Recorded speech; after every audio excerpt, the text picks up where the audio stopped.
मेरा नाम नंदिता है। मैं एक डॉक्टर हूँ। यह बात तब की है जब मेरा ट्रांसफ़र एक गांव में हुआ था। वो गांव बहुत अच्छा था और वहाँ के लोग भी बहुत अच्छे थे। पर मेरे हॉस्पिटल के कुछ पेशेंट बहुत अजीब अजीब तरीके की बातें करते थे। पेशेंट मुझसे कहते थे, मैडम आप रात को यहाँ पर ज़्यादा देर मत रुकना।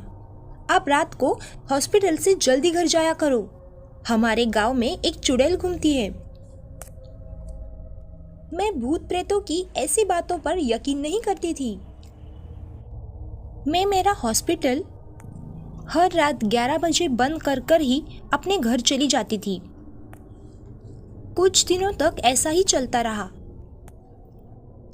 एक दिन हमेशा की तरह मैं हॉस्पिटल से अपने घर जा रही थी, पर आज हॉस्पिटल में बहुत काम था, इसलिए मुझे हॉस्पिटल से घर जाने में बहुत देर हो गई। मुझे हॉस्पिटल से निकलने में आधा घंटा लेट हुआ था। रास्ता पूरा सुनसान था। रास्ते पर कोई नहीं था। मैं धीरे धीरे अपनी कार चला रही थी। रास्ते में अचानक मेरी गाड़ी रुक गई। पूरे रास्ते में कोई नहीं था। रास्ते पर पूरा सन्नाटा था। पूरे रास्ते पर मुझे कोई नजर नहीं आया। उस रास्ते पर बस मैं अकेली ही थी। कुछ देर बाद कहीं से बहुत ही डरावनी आवाज आने लगी। डर के मारे मैं अपने कार स्टार्ट करने की पूरी कोशिश कर रही थी। तभी मेरे सामने एक औरत आ गई। वह औरत दिखने में बहुत ही डरावनी थी और बस मुझे ही घूरे जा रही थी। मैं बहुत ज्यादा डर गई थी। डर के मारे मैं वहीं बेहोश हो गई। जब मेरी आंखें खुली तब सुबह हो चुकी थी। मैं फिर एक बार अपनी गाड़ी स्टार्ट करने की पूरी कोशिश करने लगी और लकीली गाड़ी स्टार्ट भी हो गई। मैं जल्दी से अपने घर चली गई। उस रात मेरे साथ जो कुछ भी हुआ वह बहुत डरावना था। वो औरत कौन थी मुझे पता नहीं, पर जब मैंने गांव वालों को इसके बारे में पूछा तो उन्होंने मुझे बताया कि वह औरत एक चुड़ैल थी।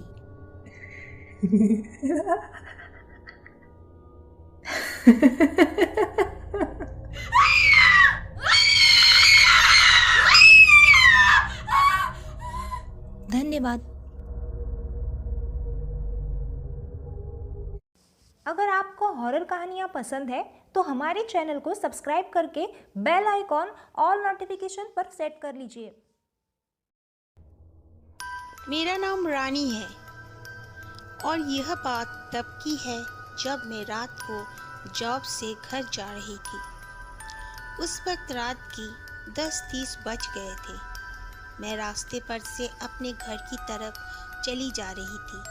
तभी मुझे मेरे पीछे से किसी के कदमों की आहट सुनाई दी। मैंने पीछे मुड़कर देखते ही मैंने देखा कि एक लड़का मेरे पीछे चला आ रहा है। उसे देखकर मुझे लगा कि वह लड़का भी मेरी ही तरह अपने घर जा रहा होगा। मैंने उस पर उतना ध्यान नहीं दिया और मैं अपने रास्ते चलती रही। ए लड़की, वही रुक, वरना जान से मार दूंगा। आज तुम नहीं बचोगी। उसके थोड़ी देर बाद वो लड़का कुछ ऐसा किया जिसे सुनकर मैं वहाँ से भागने लगी। मैंने पीछे मुड़कर जरा भी नहीं देखा। थोड़ी देर बाद मैं सही सलामत घर पहुँच गई। मैंने गॉड को थैंक यू कहा कि गॉड ने मेरा हेल्प कर दिया। वो लड़का कौन था और मुझे क्यों मारना चाहता था, वो मुझे इस तरह फॉलो क्यों कर रहा था, ये मुझे कुछ भी नहीं पता। पर उसके बाद वह लड़का मुझे कभी नहीं दिखा। ये बात तब की है जब हमारे देश में बहुत ही स्ट्रिक्ट लॉकडाउन था। मैं उन दिनों में घर पर बैठ बैठ के बहुत ही ज़्यादा बोर हो चुका था, क्योंकि उन दिनों में बाहर जाने में सख्त मना था और ऊपर से मेरे बड़े भैया पुलिस में हैं। एक दिन रात को खाना खाने के बाद मैं ऐसे ही बाहर टहलने के लिए गया था और थोड़ा दूर आने के बाद मुझे किसी लड़की की आवाज़ें आने लगी। साहिल, वेयर आर यू? हाँ, मेरा ही नाम साहिल है। फिर मैंने उससे पूछा, कौन हो तुम और कहाँ पर हो? वो फिर से बोलने लगी, हे, इस तरफ आ जाओ, मुझे तुमसे कुछ कहना है। मुझे बिल्कुल पता नहीं था कि वो लड़की कौन है, पर उसकी आवाज़ें चारों तरफ गूंज रही थी। उसने फिर से एक बार मुझे आवाज़ दी, साहिल, मैं यहाँ पर हूँ, मुझे तुमसे कुछ कहना है। मैं और आगे जा ही रहा था, पर तभी मुझे किसी ने पीछे से आवाज़ दी और जब मैं पीछे पलट के देखा तो वो मेरे बड़े भाई थे। भैया, आप यहाँ पर क्या कर रहे हो? पहले तू बता, इतनी रात को बाहर क्या कर रहा था? भैया, मैं दिन भर घर पर बैठ के बहुत ही ज़्यादा बोर हो चुका था, इसलिए ऐसे ही यहाँ पर टहलने आया था। अच्छा, ठीक है, पर अगली बार याद रखना, मुझे पूछे बिना कहीं मत जाना। फिर हम दोनों वापस घर की तरफ जाने लगे और थोड़ी देर बाद हमें पीछे से किसी का आवाज़ आता है, बच गया तू साहिल, अगली बार नहीं बचेगा। ये आवाज़ सुनकर भैया इधर उधर देखने लगे और मैंने कहा, भैया मुझे डर लग रहा है, चलो यहाँ से चलते हैं। फिर भैया ने कहा, अच्छा हुआ मैंने तुम्हारा पीछा किया, इसलिए मैं कहता हूँ कि रात को अकेले मत घूमा करो। अब थोड़ी देर रुको, मुझे देखने दो। उसके बाद भैया ने इधर उधर नज़र दौड़ा के देखा, पर वहाँ हमें दूर दूर तक कोई भी नज़र नहीं आया और उसके कुछ ही देर बाद हम दोनों सुरक्षित घर पहुँच गए। वो लड़की की आवाज़ और वो भयानक आवाज़ किसकी थी वो मुझे आज तक नहीं पता चला, पर एक बात है जो मैं हमेशा के लिए याद रखूँगा कि ज़्यादा रात को सुनसान जगह पर अकेले कभी भी नहीं जाऊँगा।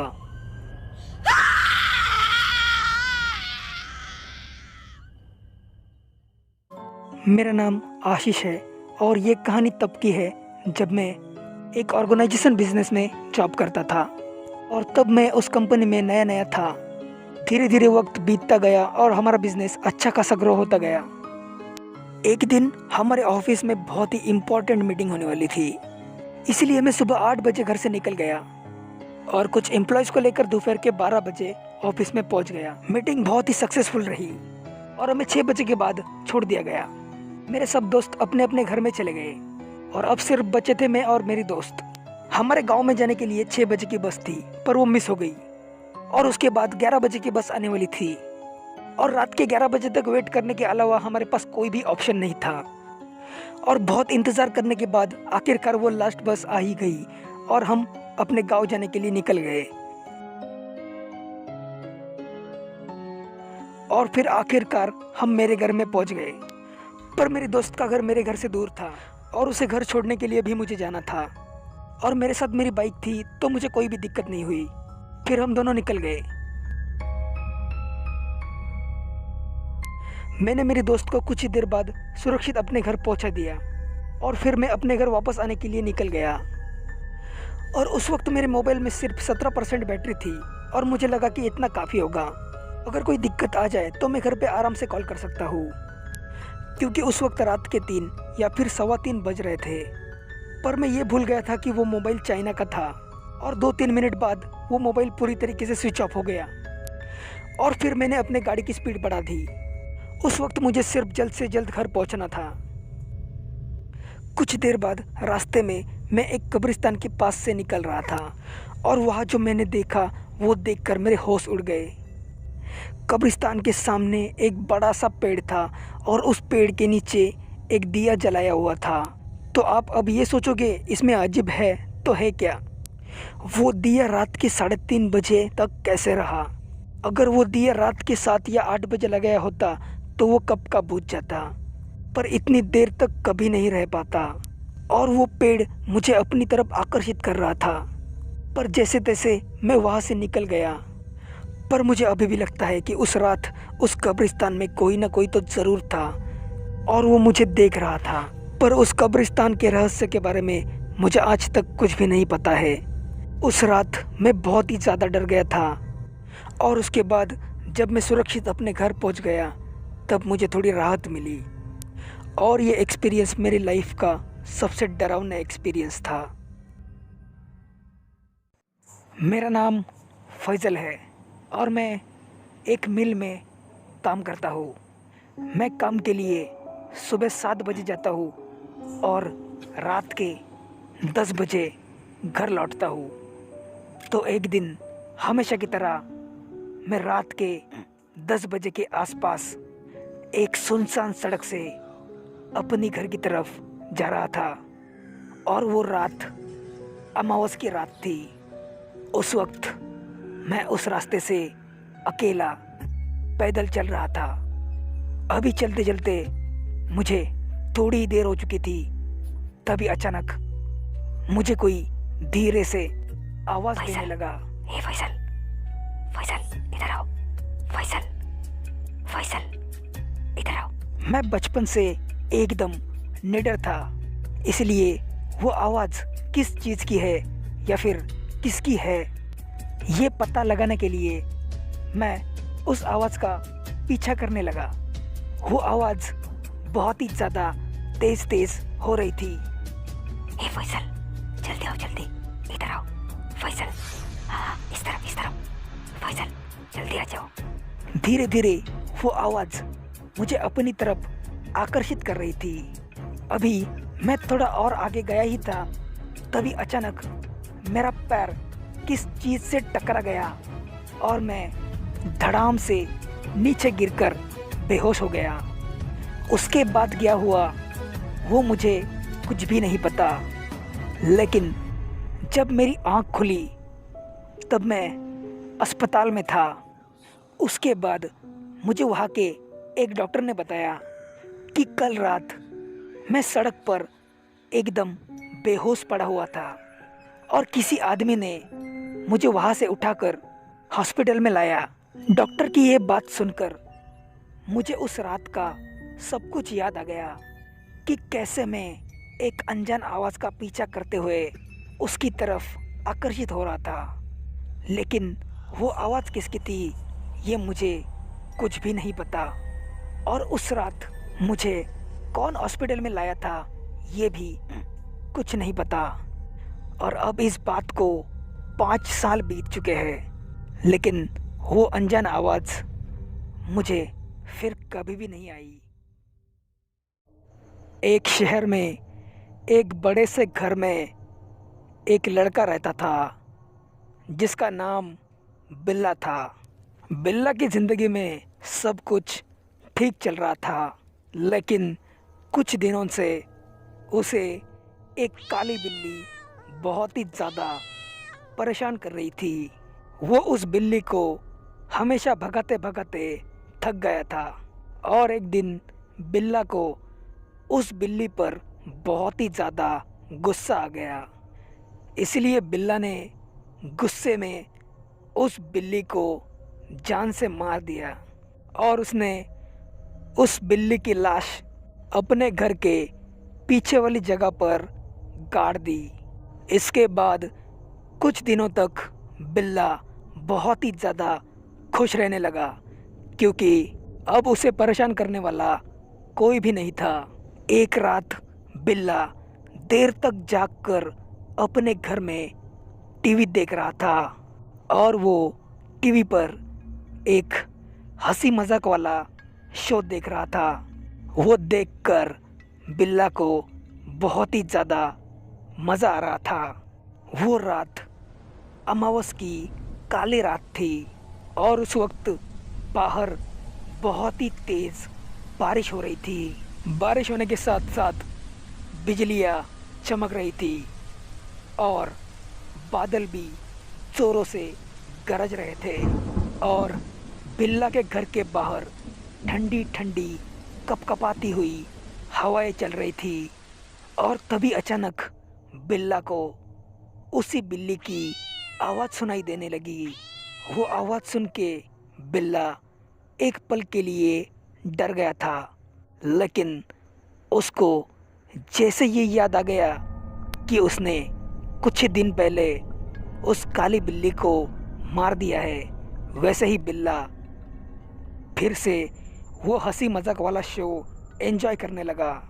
कुछ देर तक बिल्ला ऐसे ही शो का आनंद उठा रहा था और तभी अचानक उसके टीवी में अपने आप ही चैनल चेंज होता है और अगले चैनल पर उस बिल्ला को वही काली बिल्ली दिखती है जिसको उसने कुछ ही दिन पहले मार दिया था। उस बिल्ली को देखकर बिल्ला एकदम भौचक्का रह गया और उसको अंदर ही अंदर एक डर सता रहा था। अभी बिल्ला कुछ और सोच ही रहा था, तभी उस टीवी से आवाज़ आई, बिल्ला तुमने मुझे मार दिया था, अब मैं बदला लूंगी। इस पर बिल्ला डरते डरते बोला, ये नहीं हो सकता।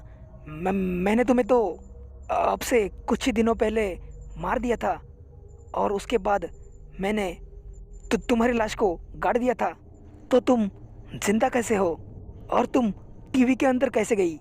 इस पर उस बिल्ली ने कहा, क्यों बे बिल्ला, सुहागरात है क्या जो तूने बिल्ली मार दी? हाँ। उसके बाद उस रूम में पूरा का पूरा अंधेरा छा गया और जब फिर से उजाला हुआ तब बिल्ला के साथ उसी सोफे पर एक चुड़ैल बैठी थी और उसके बाद